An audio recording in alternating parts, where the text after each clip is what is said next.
Serbisyong totoo lang. Ngayong gabi sa Rescue.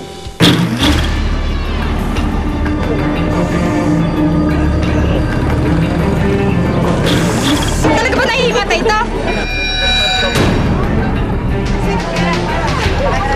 Magsisemo nga po siya ron. Binabagtas na po nila yung NLEX ay may bigla na lang po nahulog na bato sa may tulay po raw na ginagawa.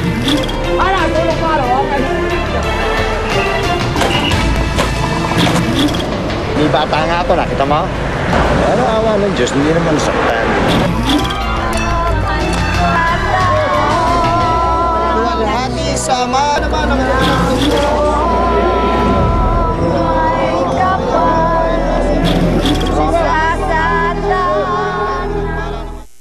Isang kahilingan daw na dininig ng langit ang nagtulak kay Michael Katigbak para simulan ng isang panata 4 taon na ang nakararaan.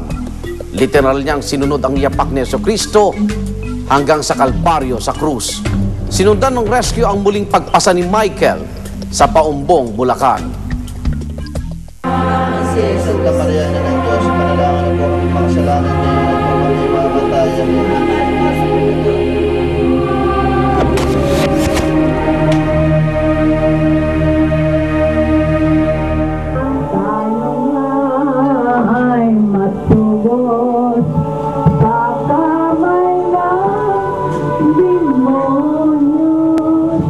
Sumasampla tayo. 2008, 39 yung misis ko. Tapos ako noon, almost 27 or 26.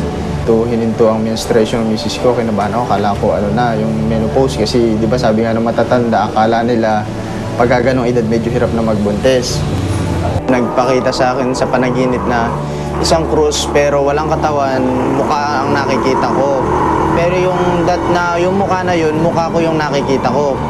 Sabi ko, Lord, kung bibigyan niyo kami ng anak, salamat. Kung hindi man, salamat din. Pero, mananatili kaming isa sa, pinagbuklod mo kami. Pagbigyan niya ako doon sa hiling ko na sana magkaroon ako ng anak. Yun, binigay nga niya sa akin. Ngayon, pasalamat ako sa kanya. Sabi ko, Ama, gaganap na ako. Kung ano man yung iniyatang niyo sa akin sa pangitain, gagampanan ko na. Santa Maria, Ina ng Diyos, panalangin po kaming makasalanan ngayon at kung kami mamatay, amen. Sama sana ka, Diyos. Kapangalan sa mga kaluwa sa purgatorio, isang puso na Jesus, siligtas mo po kami. Pagkalooban po ng kapayapaan ng buong daigdigan, lalo na ang Pilipinas. Gamit pa kami mayroong gamit.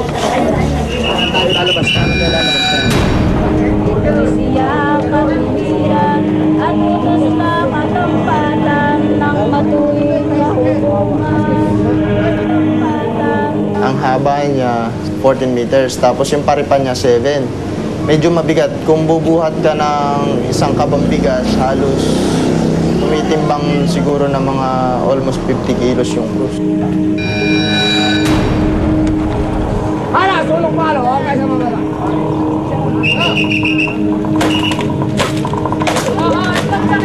Ang natangi mo lang makikita talaga sa akin pag nangyari, yung alikabok na, yung lupa na pagka hinampas kayo talagang nagliliparan. Awa naman ni Lord talaga. Sabi nga sa inyo, manalig ka lang sa Kanya. Hindi ka niya pababayaan.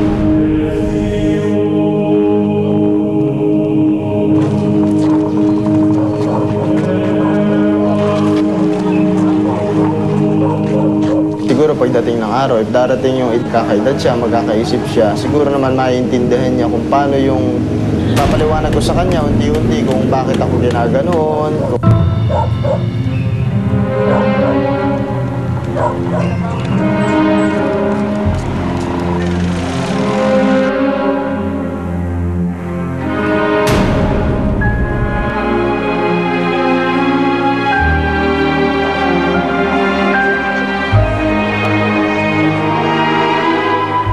Kasi una-una talaga, hindi ko sa kanila na hugasan.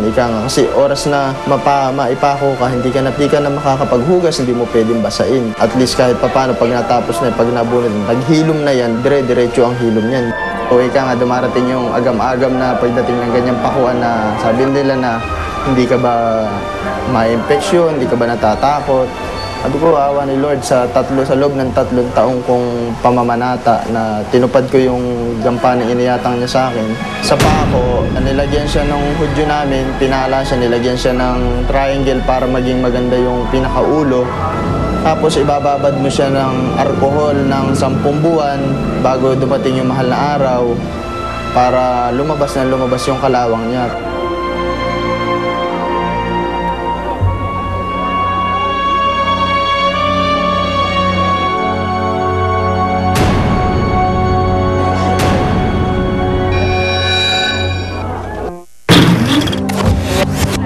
Last year po, pasyente namin nasa 18 patients lang po kami. Last year.